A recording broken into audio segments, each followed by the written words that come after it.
This is the West Country of England, famous for seafaring and, of course, for seafarers. And out there has always been the prospect of adventure and discovery and quite possibly fame and wealth to follow. By the mid-16th century, the New World was already on the map, and the Spanish Empire was sending home galleons stuffed with treasure. And that was all that one young Devon lad could dream about. This is the story of a man who rose from a relatively obscure background to dazzle Elizabethan England. It's the story of deceit, chicanery, flattery, not to mention treachery and murder. He's most famous for things he didn't actually do.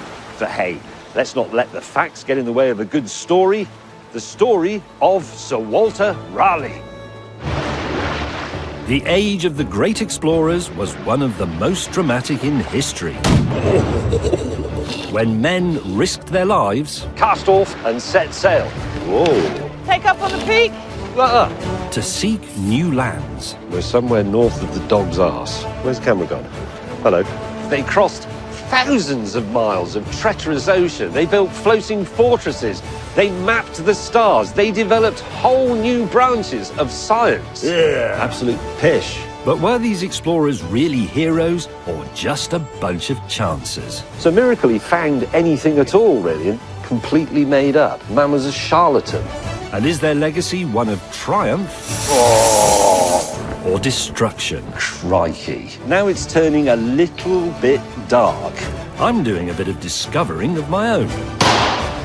Unbelievably terrible. Medieval sat-nav 2.0, a stick. Oh, has he just shat on my trousers? To learn how these explorers conquered the oceans. Look at that. I love it. Nobody panic yet. It's not just a map, it's a weapon. And changed the world forever. Gyro! Oh, gold! If you were in the Navy now, the French would definitely have got us.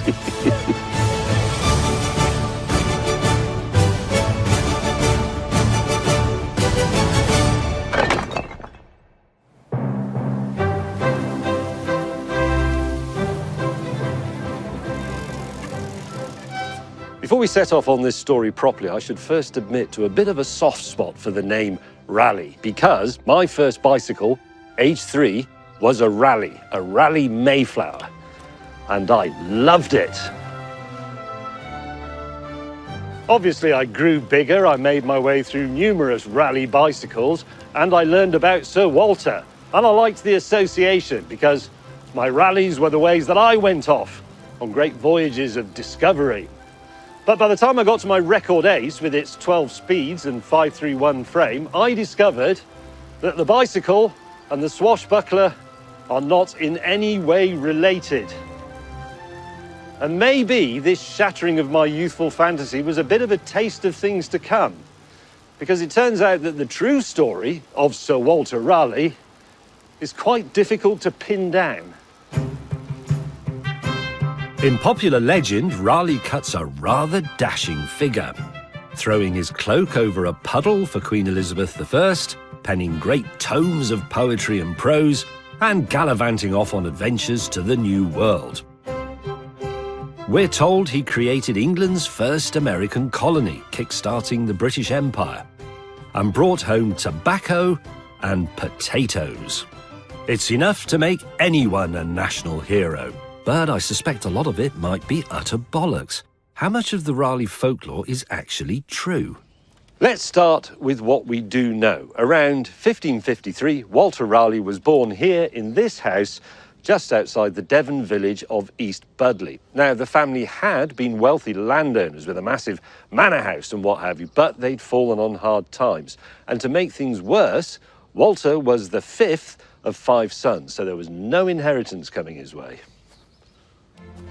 So, how did this Devonshire lad go from country bumpkin That's very quaint. to one of the most powerful men in England and an intrepid explorer? This is all uphill, you bastards.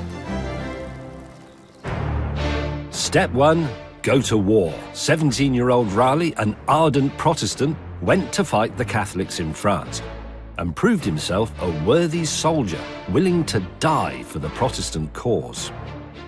But young Raleigh was ambitious. He wanted wealth, influence, and the glory of asserting England's power overseas. For that, he needed to win favour at the royal court of Queen Elizabeth I. And the wily Walter knew just how to get there. In 1574, he came here, and the things he would learn would change his fortune and the course of world history. Now, as you can tell from this important music, we are at an important location. Middle Temple, in the heart of London's Inns of Court. It was, and still is, where the brightest student barristers hone their skills in front of the country's top legal minds. Good morning, my lads. Probably should have brushed my hair. This place has resonated to over 500 years of rhetoric, the art of presenting a compelling argument, a cornerstone, really, of the English legal system, which is really just the ultimate battle of wits between barristers, prosecution versus defence. It's also a stark reminder to stay on the right side of the law, because you really don't want to go up against an institution that can produce this much wood carving and portraiture. But Raleigh wasn't here to become a big-wigged malud. He was here to learn the skills he'd need to stalk the corridors of power and talk his way to the top. Skills that barrister and King's Counsel Bennett Brandreth teaches today.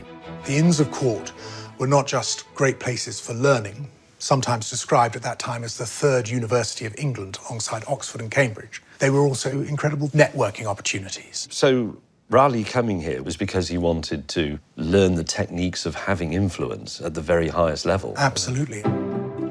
Raleigh was schooled here in rhetoric, and his mastery of it would shape his entire life. It's all about how to win an argument, so listen up, because it might be handy next time you're down the pub. Rhetoric is the art of discerning, in any particular topic, the available means of persuasion. It's about the power of language to move the minds of others. And to learn it, Raleigh studied writings from ancient Greece. Aristotle first codified all the means of persuasion, the modes of persuasion, into three groups. So ethos are the arguments from authority. Why should I listen to this person on this topic? Then you've got logos, the facts. It's the ruthless statistics and the logic. And then we have pathos. Pathos is the argument from emotion. Okay, ethos, logos, pathos. Exactly. To demonstrate how Raleigh honed his skills, we need a good debate. Top barrister Bennett will go head-to-head with me, a sheer novice who's absolutely winging it. I've got to think in terms of my ethos, logos, pathos. Yeah, but you have the gold there. You have the core. Why should I be heard? Why am I right? Well, Why I does am it right. matter that I'm right? Good, that confidence is There you go. excellent. I'm The question right. is, how can you convey that confidence? Okay, can I have 10 minutes to think about that? By all means. Thank you. The power to persuade was a crucial skill in the Elizabethan age. Get it right, and you could win the ear of the Queen. Get it wrong, and you could lose your head. It's a bit daunting, this, because obviously I've got no training, I've had no practice, and I've had no real time to think about my argument, so I'm going to be busking it, which I think is not an accepted practice in law. Time to enter the debating chamber where Raleigh's future was moulded. And as if the rows of portraits and coats of arms weren't intimidating enough, my rhetoric skills will be judged by these three. A board of top Middle Temple barristers. Gulp. The debate is the pen mightier than the sword? And we will start with the argument for the sword. Right, so we're actually going to just do this for real? Let's do it for real, yeah. What should I talk about? Okay. Well, I'm positively ululating with the facts at my fingertips and of my extensive research. I dismiss the pen. I mean, I refute it thus, as evinced by my failure to bring any notes or a notebook of any type. The privilege of writing what we all perceive to be the truth is gifted from history by people who have used swords. And I give you the example above your learned heads of Charles I, whose head was severed from his body, if not by a sword, at least by a bladed weapon. And I have a minute left, but to be brutally honest, I'm spent. That went well. And now the argument for the pen. My lord, my ladies, though I have been both a soldier and a barrister, it is the pen that I chiefly know. I confess I did not hear my learned opponent indicate what experience he had of the sword at all. I'm doomed. A sword can destroy a life, but a pen can destroy a whole way of life. A sword can only destroy, but a pen can build whole worlds, whether in fiction or through philosophy. And I ask you, in your own lives, which has been the more important, the sword or the pen? He's done this before. We have decided that the pen has it. A pox upon me, but they would say that, wouldn't they? I just thought that might be something that Elizabethan might say. Right, Bennett, I'll see you outside. Bring your pen. Well, OK, I lost at debating to a man who does it for a living. But at least this exercise has shown us that our Sir Walter was an absolute master of the art of persuasion through words. I think he once said, men's fortunes are oftener made by their tongues than by their virtues. That's exactly what I would have said. As it turned out, though, Raleigh would use both the pen and the sword to get to the top. Now, if you've ever lost a pub quiz, it might be because one of the questions was, what was England's first colony? And you put North America. Wrong, because England's and Raleigh's first colonial ambitions were visited on a country right next door. England's invasion of Ireland had started in the 12th century, and by the late 1570s, the Irish were really pretty f***ed off with it. An Irish rebellion rose against the Queen's forces, and she wanted some soldiers to crush it. So our Walter, of course, interpreted this as an excellent opportunity for a scrap with some Catholics. He used his influence and his connections to raise a detachment to quell the rebellion and turn Ireland into a subservient colony. At this point, I'm afraid, the image of our witty and urbane national hero takes a bit of a beating. Because at the Siege of Smeric in 1580, he personally oversaw the massacre of 600 soldiers, women, and children. Rather depressingly, this was not unusual behaviour for Tudor English soldiers. Elizabeth quietly approved, and it got Raleigh noticed. He composed some rhetoric-filled letters to the Queen's minions, and in 1581 was invited to court to discuss the conduct of the war. This was his shot at the big time.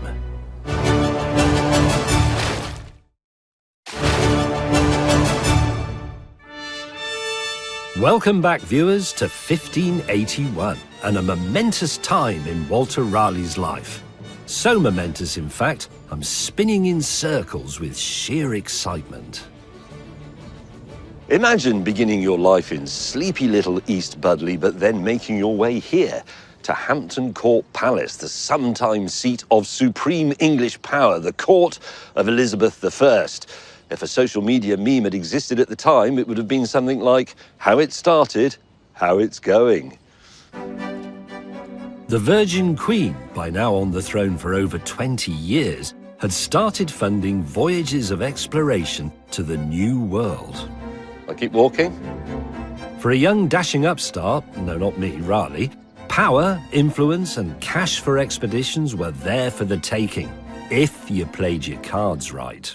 I'm still going.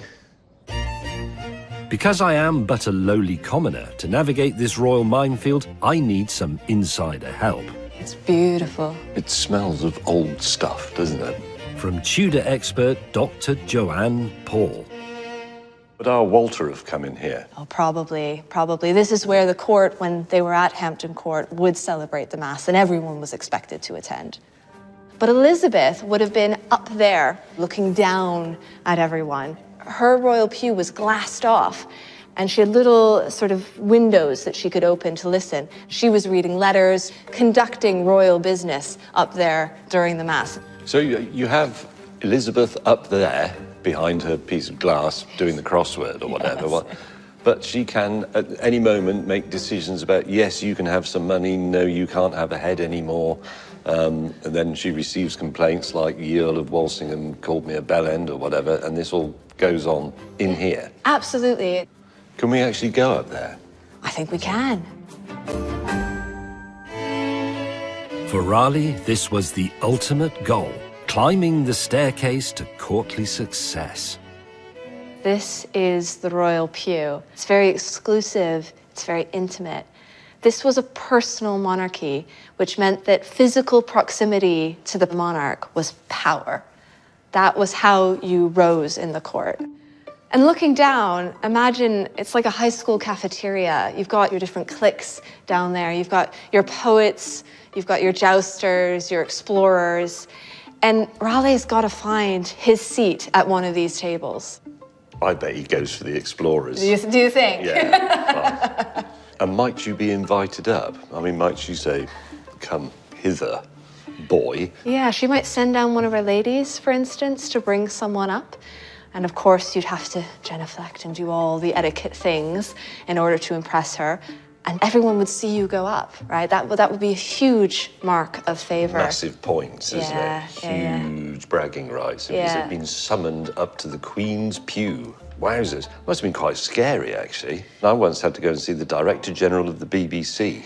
And I sort of polished my shoes on the back of my trousers a bit. But imagine going to see, effectively, God. Yes. Now that Raleigh had an audience with the Queen, he had to make an impression. It's chuffing free thing in Ye Rose Garden, isn't it? God. For Elizabeth, part of holding power was holding the hearts of her courtiers. They were meant to be in love with her. How did the young Walter Raleigh secure an audience in the Rose Garden? The story goes that he put his cape over a puddle for her, but that probably never happened. It seems that they were writing very soon after he arrived, and he was spending a lot of time with her. And other men in the court must have been a bit jelly of Walter Raleigh because he was getting all the Queen's attention. Absolutely. Yeah, his rivals were really annoyed. And he was rising as her new favorite very quickly. And writing poetry. Despite a 20-year age gap, young Walter wasn't satisfied with just having the Queen's ear. He wanted to win her heart, too. I have come armed with some of the rapier-like posy of Walter Raleigh. You may want to position yourself where you can vomit discreetly into a flower bed. Fortune hath taken away my love, my life's joy, and my soul's heaven above. Fortune hath taken thee away, my princess, my world's joy, and my true fantasy's mistress. There you go. This is like some love-struck teenager. This is Elizabeth's rejoinder. Right. Ah, silly pug, wert thou so afraid, mourn not my what, nor be thou so dismayed. It passeth fickle fortune's power and skill to force my heart to think thee any ill. Yeah, very nice, very nice. He is well and truly dismissed. Do you know, I used to write poems to people when I was a much younger man. Were they better than this? To be honest, I think some of them were. But I never got one back. Oh. So you see, he's already doing quite well, isn't Yes. he? What actually made the Queen fall for Walter Raleigh? Because, to be brutally frank, he's not that good. He's a bit birthday cardish. Yeah, I don't think it was the poetry. I think he was a bit rough, a bit rugged, but most importantly, he was a very frank speaker. He spoke very directly to the Queen, but in a way that she could kind of get on board with these wild things that he was saying. The Queen became so enamoured with the handsome Raleigh that their racy behaviour almost caused a scandal. Warning, please cover the ears of any children in the room now. When Raleigh was invited over to sit with her, and he sits down and the Queen moves to rub some dirt off his face, which is a very intimate thing to do. God, yes. And what's worse is that Raleigh stops her hand and wipes it off himself. He touched the Queen. Yeah, and stops her in what she was doing. And she could have said off with his head at that point. Could have, quite quickly. but she didn't. She was No. absolutely fine with it. All that sizzling romantic tension made Raleigh Elizabeth's new favourite, and it was about to pay off, literally.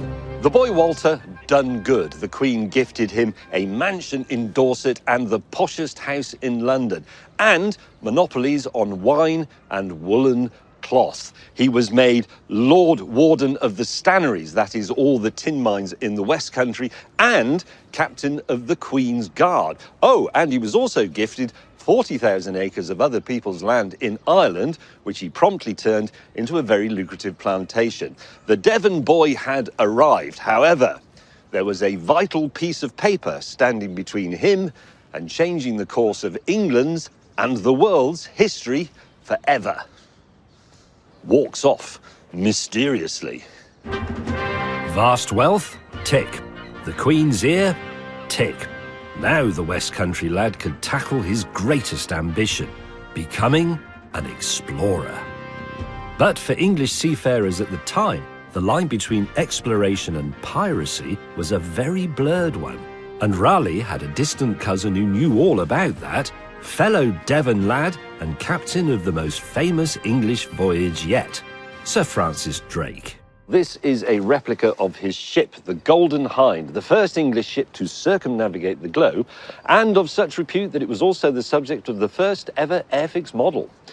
Anyway, that circumnavigation at the time was billed as a voyage of discovery, of learning. In actual fact, it was a raid, because Drake sailed off round the western side of South America, looting Spanish gold. Drake not only returned with around £500 million worth of loot, he earned himself a knighthood. For the younger, ambitious Raleigh, this was a man to aspire to. But first, he'd have to tackle some English bureaucracy, because if you wanted to discover new lands and plunder Spanish ships en route, you needed a permit. This is what you needed: a chitty, a docket, a letter from the Queen. There is her name writ large, giving you permission as a privateer, i.e. a state-sponsored pirate, to loot any ship or raid any port, providing they were owned by enemies of the crown. This is a Tudor license to kill. And any loot collected would be split between the privateer and the Queen herself. Now, the Queen issued these in some secrecy, usually through her council, because that way, if the voyage was a success and she got some more treasure, she could go, hurrah for England. But if it went wrong, if it caused, for example, a war with Spain, she could completely distance herself from it. Raleigh wanted a piece of all this, and he also had a much bigger prize for the Queen in mind. Raleigh knew the perfect spot to capture a Spanish treasure ship. By now, Spain had conquered much of the Caribbean and Central America. Their ships, holds bursting with gold and silver, would travel north up the American coast before catching the trade winds home to Europe. Raleigh wanted to capitalize on this by setting up a piracy HQ in North America, from which he could launch his attacks. This was a golden opportunity for Walter, quite literally. A New World base would give him freedom to plunder as many Spanish ships as he wanted, and he could also provide land, people, and souls for his Queen to baptize in the Protestant faith. It would be England's first New World colony. Raleigh had a plan, and he had a patent. All that stood in his way was 3,500 miles of open ocean.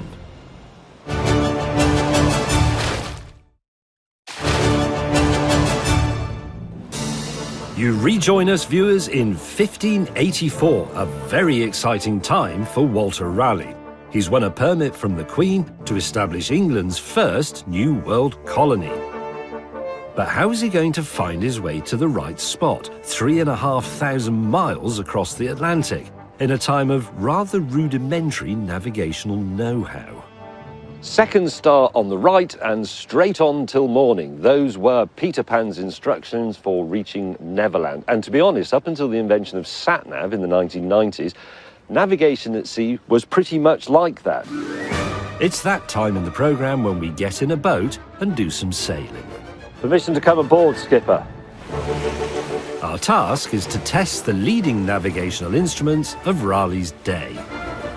And the most common device at the time was one that had been around since antiquity.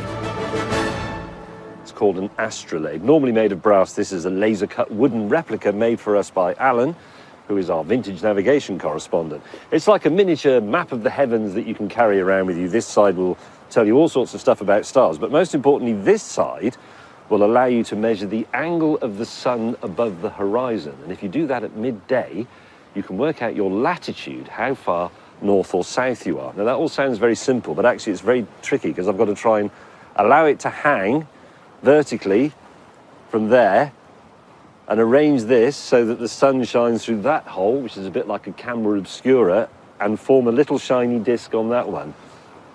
Let's give it a go anyway. Hang on, I've got the little dot. Oh, yeah. It's hanging vertically. I need to go that way. Hang on. This is almost impossible. And this is on a calm day. Imagine trying to do this in a mid-Atlantic swell. Oh, there it is. There it is. Oh, yeah. I saw the little dot. And I make that 38 degrees. 38 degrees. Now, as responsible mathematicians, we'll do a few readings and take an average. This should be easy now I've had a practice. This is impossible. This would be difficult on land. There's my dot. That time I made it 34 degrees. Okay. That's a few degrees difference. So I do one more, 37 degrees. Oh, there you go. Somewhere in the middle. Well, we know roughly where we are. Which is interesting because we haven't moved. Yeah.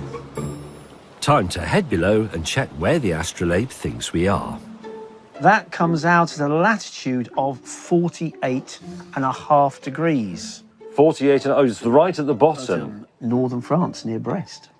Right. So that's quite a long way off, isn't it? Because we're actually here. The astrolabe has located us around 140 miles from our actual location in Cornwall. Oh dear. And that's just the latitude. We've got no idea about longitude at this point in history, so all we think is that we're on a line that goes around the globe there. Yeah. So, the astrolabe definitely has room for improvement. Luckily, there was an alternative navigational tool. Something that could make Raleigh's expedition across the Atlantic far more accurate. A super high-tech, precision-engineered piece of kit. Right, this is medieval sat-nav version 2.0, a stick, but a very clever stick. This bit slides along. It's called a cross staff because it's cross-shaped. And if I put it up to my face and get the top of that crossed piece at the bottom of the sun, and then the other end on the horizon, hold on. This is a lot easier and it makes a lot more sense than the astrolabe, but it's still pretty difficult. I mean, apart from that you burn your eyeball out, it's very difficult to hold it steady. God, the sun is so bright when you actually look at it. This is why pirates ended up with eye patches going ooh-ah, ooh-ah all the time. Lock it off, and then on the side there is a scale that I can read in degrees, and it's roughly 33.5. Right, let's see if Raleigh's newfangled stick beat the astrolabe. So the cross staff gives us a latitude of 50.5 degrees. That doesn't sound quite so bad. So we're actually on a line of latitude that is north of the end of Cornwall, actually heading up towards Padstow. But it is in Cornwall. It is in Cornwall. It is in England. The cross staff is only 30 miles out, compared with the astrolabe at 140. For Raleigh, this improved accuracy would be a godsend. We're used to navigating in cars and they can be accurate down to a couple of meters, but, you know, for the 15th and 16th centuries, getting the right end of a whole country, that's not bad. With a wooden stick. With a wooden stick. So, in April 1584, armed with a wooden stick, two ships prepared to set sail on a reconnaissance voyage for Raleigh's New World HQ. For Walter Raleigh, this, his first great expedition, would be the culmination of years of expensive planning and fundraising and writing his ridiculous, flattering poetry. But it would be a voyage of discovery, of adventure, of conquest, and of gathering treasure. Except he wasn't allowed to go. His fawning and flattery of the Queen had been so successful that she now couldn't bear to be parted from him. She ordered Raleigh to stay at court, while his fleet set sail without him. So much for the great explorer, eh? While Raleigh was held at Her Majesty's pleasure, his ships followed the trade winds to the Caribbean, before sailing north to a chain of islands along the coast of today's North Carolina. After 6 weeks of exploring, they found what seemed like the perfect spot for Raleigh's American base, a small island named Roanoke. This first attempt at a New World colony would be the catalyst for a powerful force that would come to dominate the globe, the British Empire. Now this, I'm sure you recognise it, is the British Museum, and it is, depending on who you ask, either a stunning collection of artefacts charting human history from all over the globe, or the world's biggest lost property office. What it definitely is a testimony to the far reach of the British state, otherwise known as the British Empire. And Raleigh's little expedition would be the first faltering step in its creation. Do I keep going? I'm going behind the scenes at the museum to see the treasures that came back from a 1585 voyage to Roanoke. Not gold or silver, but watercolours. Now, the reason these pictures are so incredibly precious, apart from that because they're beautifully done, is that, of course, this was how the story of this amazing new world was told. There was obviously no TV or radio or even Pathé newsreel. It was people bringing back pictures that they'd drawn and painted. For the first time, the people of England got a glimpse of North America. When Raleigh's men arrived, they encountered a village a little like this one. They shared food, they shared words, they wouldn't have understood each other, obviously. And the locals apparently took to the English and looked after them. They fed them, they sheltered them, they protected them from other groups in the area. And later, one of the captains of the expedition would write, "A more kind and loving people there cannot be found in the world." Not that they'd seen the whole world yet. Obviously, they hadn't even seen all of America. Well, it all appears to be absolutely delightful. Bet you it doesn't last. A qualified hand replaces this watercolour with the next one for our consideration. I'm obviously not allowed to touch them. Now, this is probably Wingina, the leader of the Secotam people. Legend has it that when the colonists first asked him the name of his country, he replied, Winjandakoa, which actually means, in the local language, something like, "Ooh, look at you with your fancy clothes." Despite confusing a fashion compliment with the name of his beloved homeland, the explorers won Wingina's trust. Very significantly, Wingina decided that he would send back with the English 2 senior people from amongst his clan, and they arrived in England safely, and Raleigh put them up in his big posh house on the Strand. He dressed them in Elizabethan finery, and they caused an absolute sensation. He was using them as a marketing tool. Here they had real living people to say, hey, this new place is going to be fantastic. Why not fund a second expedition? And they did. Investors opened their purses and planning for another voyage began. Raleigh was headline news. In January 1585, Walter Raleigh was knighted.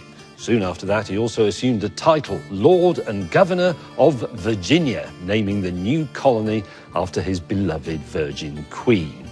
Sir Walter must have been chuffed to bits. He had a knighthood, he had a lordship, he had fame, he had immense fortune, he had the Queen of England eating out of his hand. But despite being the first governor of Virginia, he still wasn't allowed to go there. But there was a new danger on the high seas.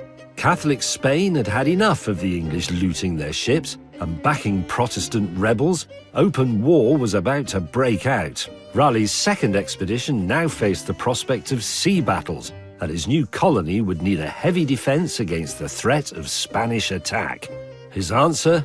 Call in the big guns. Half of Raleigh's 600-strong expedition were soldiers packing heat. Raleigh ordered £400 worth, that's about £100,000 in today's money, of gunpowder from the Tower of London. That was enough to fill around 120 barrels, 120 wooden barrels of gunpowder stored on wooden boats where people cooked over an open fire, lit candles and what have you. And there wouldn't have been a risk assessment because in those days that would have been considered ye right load of oldie nonfunf. And they brought guns, lots of guns. With the help of my glamorous assistant, ballistics expert Charlie, and his high-tech diagnostic kit, I'm putting the weapons Raleigh had in his arsenal to the test. He's going to fire the weapons for me because unfortunately I've injured my wrist. So we need to talk about black powder.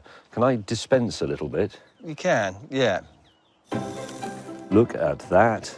This revolutionised warfare forever. Potassium nitrate, which is the vital ingredient, is actually made from urine and feces. So we were actually shooting at the Spanish with our own piss and shit. The most common gun used by Raleigh's men was the matchlock, which works by touching a burning wick to the gunpowder to ignite it. So you've got to make it land in the pan, haven't you? Yeah. These hadn't changed much since they were first introduced in the late 1400s, and they had some serious shortcomings. In battle, that would be left smouldering, which would be quite risky, because when you were loading up with black powder, you could easily blow yourself to bits. OK, let's load her up. Straight down the barrel. The wadding will give you a gas-tight seal. Then we put our ball in. It is a faff, isn't it?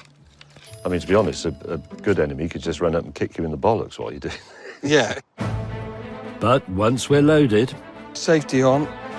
the time for faff is over. Oh, It's a bit anticlimactic, Charlie. Whoa. Let's see that on Charlie's monitor. The ball hurtles out at around 300 miles an hour, but only once you finally get the powder lit. That's actually a bit hopeless, isn't it? Because Yeah. by the time you faffed around with all that, someone's just wandered up and casually cut your head off. yeah, not for me.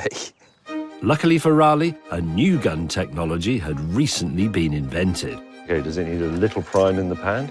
using a flint spark to ignite the gunpowder. And I think we're ready to fire it. This protected it from the rain and the high seas, and you could fire it twice as fast.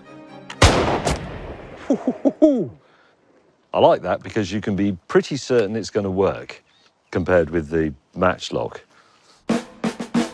So, we've tested Raleigh's small arms firepower, but that's not all he was packing on board. He would need something much bigger to take on a Spanish fleet. Why are we in a tunnel? Our next experiment requires an enclosed environment. Right, is it the sort of projectile that could go a long way? That kind of carry-on, yeah. Right. And if you're wondering what we're talking about, viewers, well, it's at the other end of the tunnel, outside. Follow us. What we're about to test was one of the most powerful yet mobile weapons so far invented. I'm very excited about it going off. It's a cannon. More specifically, a falconet, so called because the main cannon that they used on the ships was called the Falcon. This is a small version which is designed to be portable. You can take it ashore, you can install it in a fort you've built. Perfect for the busy explorer who enjoys a scrap on the move. It takes a £1 projectile and uses half a pound of black powder. This is the cannon ball. I wonder what that would be worth in a game of marbles at school. Hundreds and hundreds. Can I shove that up the spout? You can shove that up the spout. That is seated. Ball, please. Ball. Target is ready. Anyone in the tunnel? There are, that's health and safety satisfied. Right, let's, as they say, retire to a safe distance. Earplugs in, everyone.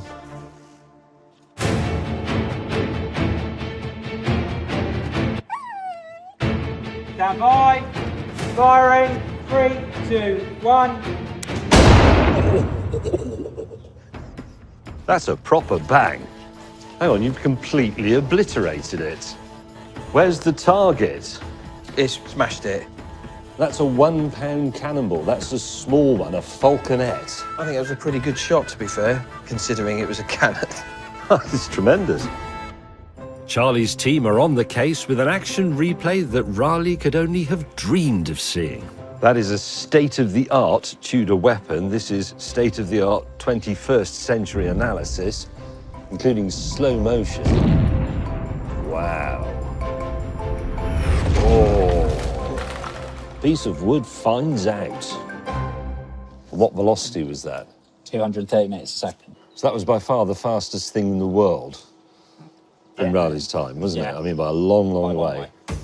That's really absolutely Ronnie Scotted it, isn't it? Such was the terrifying power of Raleigh's new weapons. But that terror would not be reserved just for the Spanish. Raleigh's new colony would descend into chaos and violence.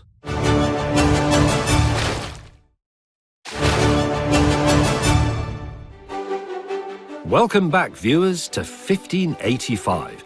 Sir Walter Raleigh is held at court by his doting Virgin Queen, but he's about to send off his second voyage to the land he's calling Virginia. This time, Raleigh sent 7 ships full to bursting with supplies and weapons.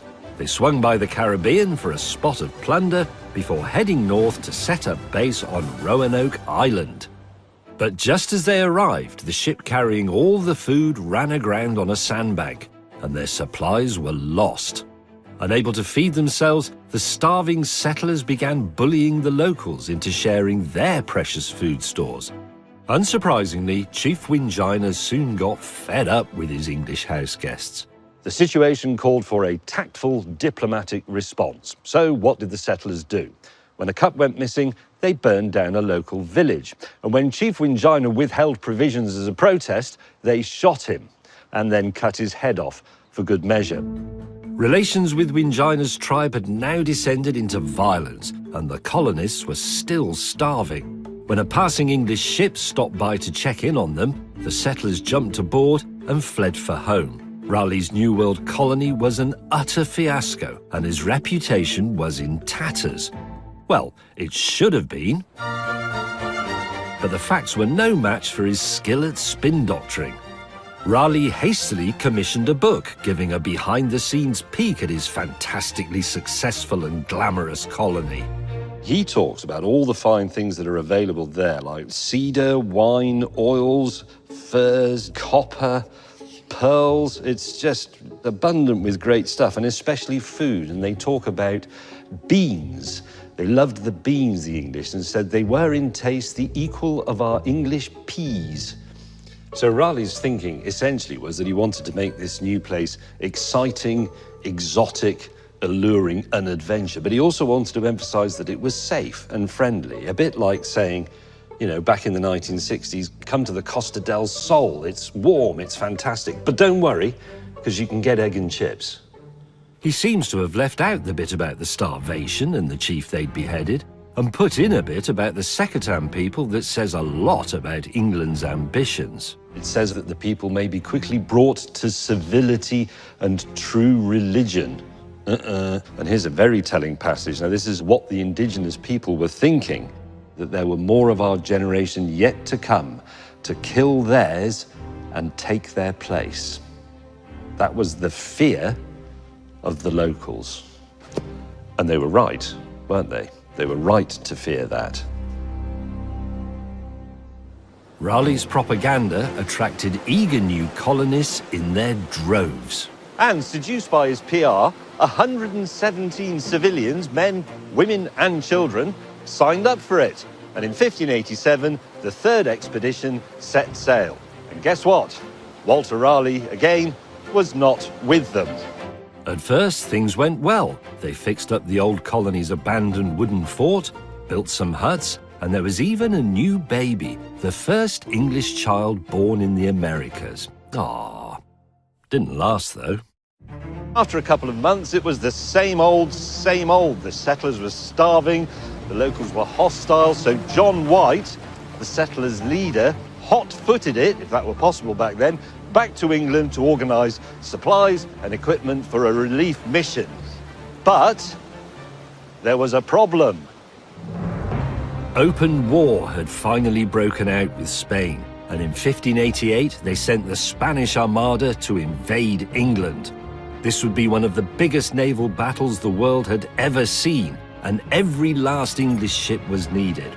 The fledgling colony, 3,500 miles away and desperate for relief, would have to wait for 3 years. When an English ship finally made it back to Roanoke, they found it completely deserted. There was no sign of the families, the children, even the garrison. All they found was the word Croatoan carved on a piece of wood. Now, Croatoan was another tribe on an island some 50 miles away. Time for a rescue mission. But then a storm blew up and they thought, well, sod this for a game of sailors, and they went back to England. If TripAdvisor had been around in the time, well, Raleigh's resort would have probably scored something like 1 out of 5 in the comment, "Verily, forsooth, I would not recommend ye place." But even despite all this, Walter Raleigh still came up smelling of potatoes. Now let's put aside for 1 minute things like Virginia and the Armada and concentrate on the things for which our Wally is properly famous, which means, of course, spuds. The story goes that, fresh from Virginia, Raleigh brought home the nation's very first potatoes. With a new, reliable and calorie-packed crop to power the nation, the flea-ridden masses danced with joy. Well, it wasn't quite that simple. The trouble is, in the 16th century, nobody really knew what to do with them. At first, they actually thought they were poisonous. They called them the devil's apples. And then they decided that they gave you leprosy. And finally, they decided that potatoes would fill you with lust, which is why in The Merry Wives of Windsor by William Shakespeare, Falstaff cries, "Let the sky rain potatoes, let it thunder to the tune of Greensleeves," which I think was him saying that he expected to get his cards stamped that night. Potatoes had a bit of a PR problem. Solution? Put them in England's favourite dish of the day, the pie. Elizabeth was apparently a pie fan, hooray! And her subjects were chucking any old thing into pastry. So why not a newfangled potato, along with dates, lemons, nutmeg and bone marrow? They had this rather weird pie recipe, a potato pie, spelt P-Y-E, for supper. Gadzooks. Ooh. Right, I'm going in, as they've said in every action film ever made. That's the stodgiest thing ever created. You couldn't eat that whole slice. You'd explode. And the idea that that might fill you with bodily lust because it's got potatoes in, I can't imagine a bigger passion killer, to be honest. It's worth some massive pants. So, it might not be the sexiest of vegetables, that's obviously the aubergine, but the potato is undeniably the most delicious. And once we realised spuds could also become lovely things like roasties and jackets and mash, the nation went potato crazy. The peasants started growing potatoes in their millions. They were easy to grow, we all know that. They were cheap. The government hadn't cottoned on to a way of taxing them. But of course, the government did eventually notice how popular potatoes were, and they used the potato to build up the population and to feed armies. So in a roundabout way, through the good offices of the potato, Sir Walter Raleigh did have a hand in empire building. Except that's not actually true, because he had absolutely sweet FA to do with the discovery of potatoes. They were probably, to be honest, brought to England by the Spanish. And in any case, they didn't grow in Virginia, they grew in Colombia, where he also hadn't been. For once, Raleigh isn't actually responsible for his own spin. It was the empire-loving Victorians, who couldn't bear the thought that our beloved spuds were brought to Europe by the Spanish, so they picked out a handy national hero to pin it on instead. So, empire fail, potatoes fail. But there was one product of the New World that he did have a hand in. For this next bit, viewers, health and safety requires us to move outside to the fire escape. This is tobacco, of course. Virginia was absolutely thick with the stuff. We don't know for sure that Raleigh personally introduced tobacco to England, but he definitely made it famous. Apparently, he encouraged the Queen to have a puff. It was said, actually, that the first time Raleigh smoked a pipe back home in England, his servant threw a jug of ale over him because he thought he was on fire, which I suppose he was, technically speaking. Oh, and he didn't just propagate the use of tobacco, he absolutely loved the stuff himself. After his death, his tobacco pouch was found and it had inscribed on it, "You were my friend when I was in need."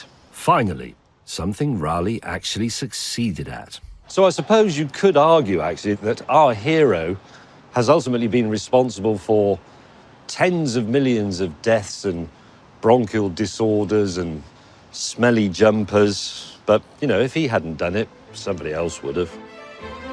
Just like tobacco, Raleigh's celebrity status spread like wildfire. Despite his own failure, he had ignited English excitement for a North American colony, and he was still riding high at Elizabeth's court. But then he made a grave mistake. He fell in love. Ah, the Rose Garden. What better place to discuss romance, love, and a treacherous betrayal? So, what actually happened? Well, Raleigh had a relationship with one of Elizabeth's ladies-in-waiting named Bess Throckmorton. She ended up pregnant, and the two married secretly. Raleigh had to accept he wouldn't be marrying the Queen, but with Bess, he got pretty close. So, trying to keep something like that secret from the Queen is a bit of an ask, isn't it? Especially in a court filled with gossiping people. She does find out eventually. She feels betrayed by her favorite. She felt that she owned him, but also his choice of one of her ladies-in-waiting. Her crush has gotten off with her younger, hotter, close friend. Yeah, well, he's going to regret that in a couple of seconds when I appear outside the Tower of London. Because hell hath no fury like a virgin monarch scorned. The Queen was absolutely livid. She barred him from court and locked him in the Tower. He wasn't there for long, though.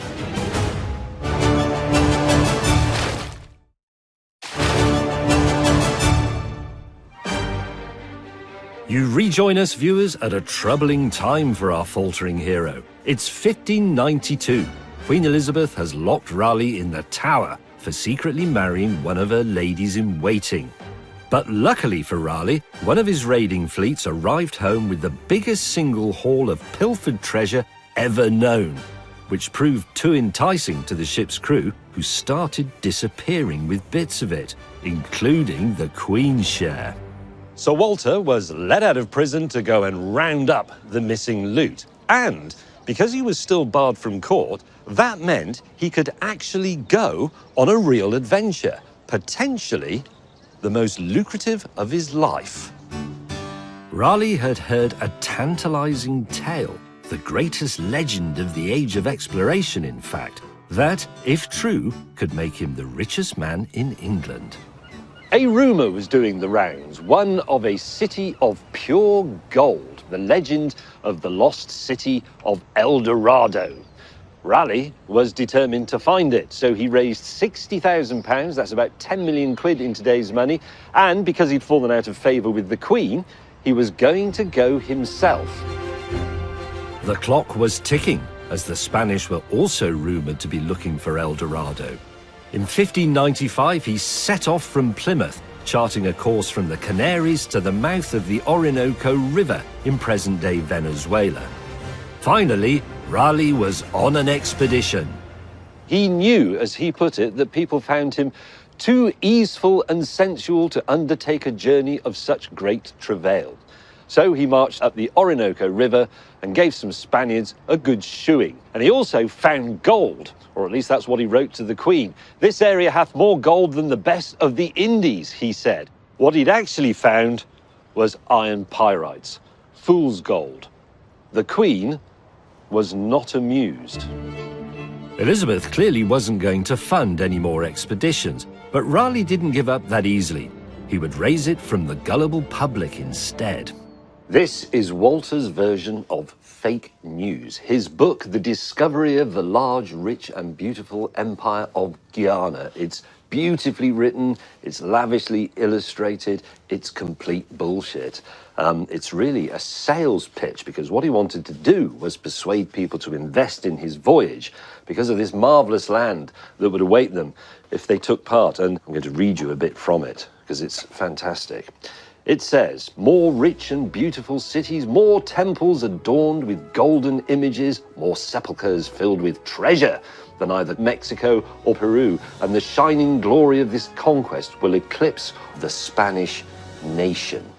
Now let's have a look at some of the pictures. The land was filled with exotic and very friendly animals, including this one, which had a nice soft furry body, long claws, and the head of Ian Duncan Smith. He also talked about a people who didn't have heads. They had their faces in the middle of their chests, like this. All lies, though, all of it, completely made up. The man was a charlatan. It might have all been complete tosh, but it was page-turning tosh. Raleigh was now a best-selling author, an explorer, and an A-list celebrity. But then, a plot twist. The Queen died. In an instant, the Tudor era was over, and the new kid on the block was an entirely different proposition. James I, a Scot, an absolutist monarch who wanted peace with Spain. And he immediately started annoying Parliament with his high-handed speeches and his constant demands for money. Pretty soon, rumours of plots started to circulate throughout his court, and James decided that he had to take down anybody who might pose a threat to his precarious rule. Over the years, the flashy, outspoken Raleigh had rubbed most of the court up the wrong way. His rivals seized their chance and began turning King James against him. Soon, Raleigh was implicated in a plot to overthrow the king. James had him arrested and put on trial for treason. This would be the ultimate test of Raleigh's silver tongue. Time to roll out the rhetoric. So our Walt is now at the point where he's essentially arguing for keeping his head on. He's on trial for his life. He's got to deploy all of the skills and knowledge that he has gathered over the years in an attempt not just to persuade the jury, but also the court of public opinion. We don't know if Raleigh had been plotting against the king, but the Crown's case was extremely shaky, resting on the evidence of a single witness. Raleigh repeatedly demanded that his accuser be brought before the court for questioning. And when that was refused him, he drew attention to it by saying, if you proceed to condemn me without an oath, without witnesses, upon a paper accusation, you try me by the Spanish Inquisition. And this enraged the prosecutor, who said, this is treasonable speech. And Raleigh replies, it is no rare case for a man to be falsely accused, aye, and falsely condemned too. Well, like that. Everyone in the courtroom was spellbound by Raleigh's performance.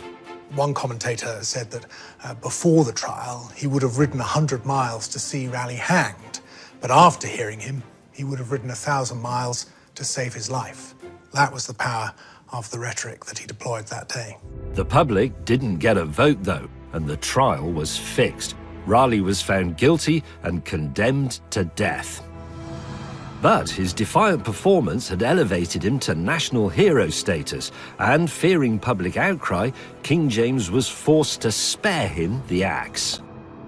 He was simply commuted to life imprisonment, and it's because of that powerful impact that his presence in the courtroom had.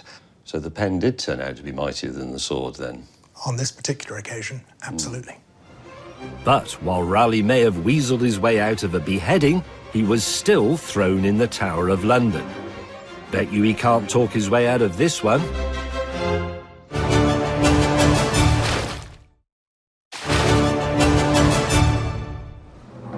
Welcome back, viewers, to 1603 and the Tower of London, where King James has locked up Sir Walter Raleigh for treason.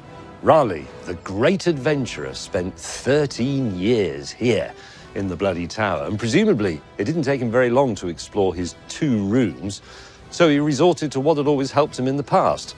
He wrote another bloody book. And it seems he may have been a little over-ambitious, even for a man with absolutely nothing else to do, because this pile of books here represents the volume of writing in Sir Walter Raleigh's History of the World. This number of words is greater than the entire J.K. Rowling Harry Potter series, and it doesn't even include any flying cars or owls.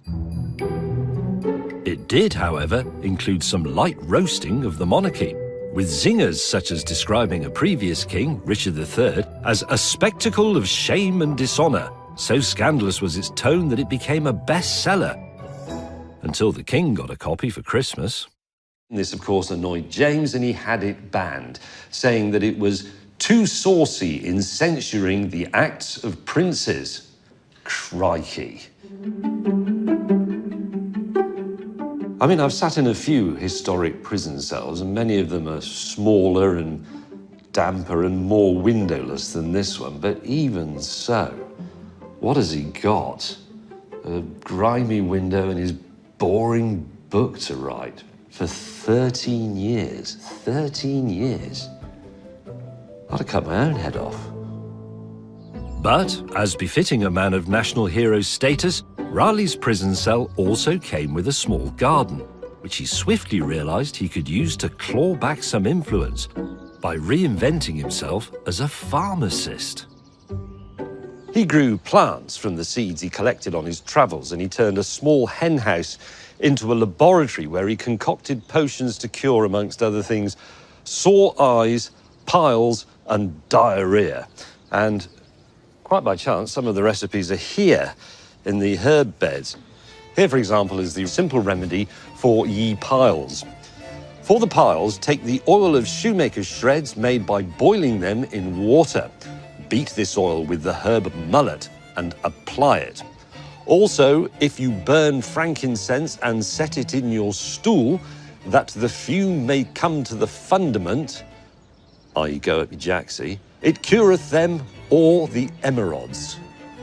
And believe it or not, these were very popular. Even James's wife, Anne of Denmark, was a customer, because clearly she had the emerods. And so it seemed Raleigh would live out his remaining days in the Tower, curing piles for the ladies of the court. But no, he had one last audacious con up his sleeve. King James had fallen out with Parliament so badly that he'd suspended it, and as a result had completely run out of money. Now, Sir Walter Raleigh in his prison cell got wind of this and wrote to the king offering to help with promises of gold. And like many desperate people before him, the king fell for Raleigh's patter and decided he would do something with this offer. Raleigh had done it again. He was released from prison, given a fleet of ships, and off he went to find El Dorado. There was only one rule. Impoverished James had made peace with the Spanish king, and on no account was the fervently anti-Spanish Raleigh to rock the boat.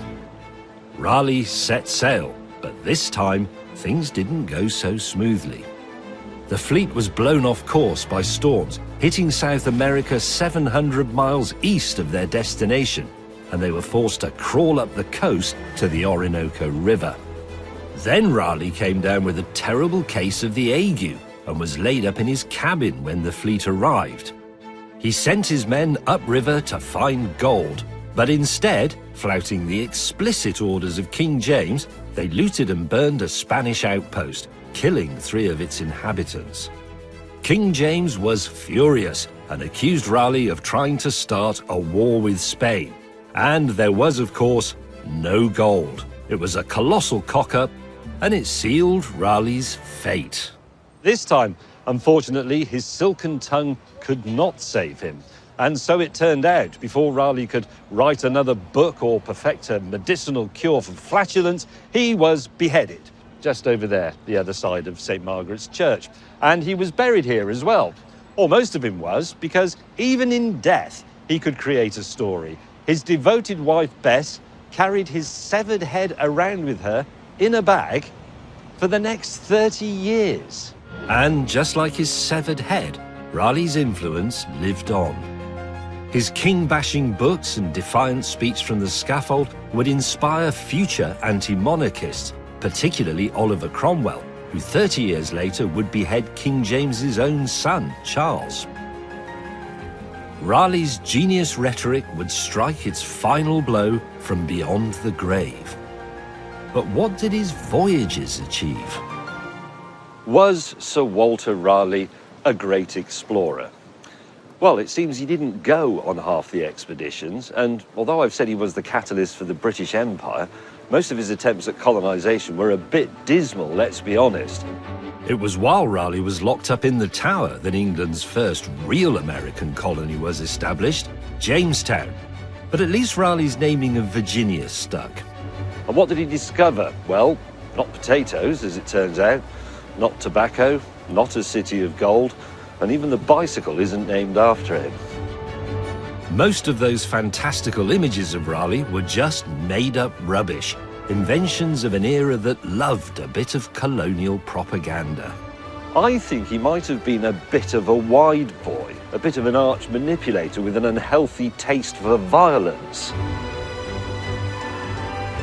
The trouble with this, though, is that the popular legend of Walter Raleigh is a rather lovely one. Here's this bloke poncing around in his doublet and hose with his ruff and his neat little beard, winning the heart and the ear of the Queen and writing poetry and saving the nation through spuds. It's one of those stories that's too good to check. Trouble is, I have checked it, and now I've spoiled it. So all I can do, really, viewers, is apologise. I'm very sorry.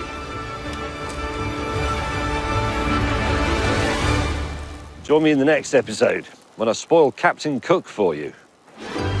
Next time, Cast off and set sail. Captain James Cook. He would chart the final unknown third of the globe. This was a massive boost to our scientific esteem. Look at that. Everybody on board was absolutely gangplanked. This chart that he produced, it's a weapon.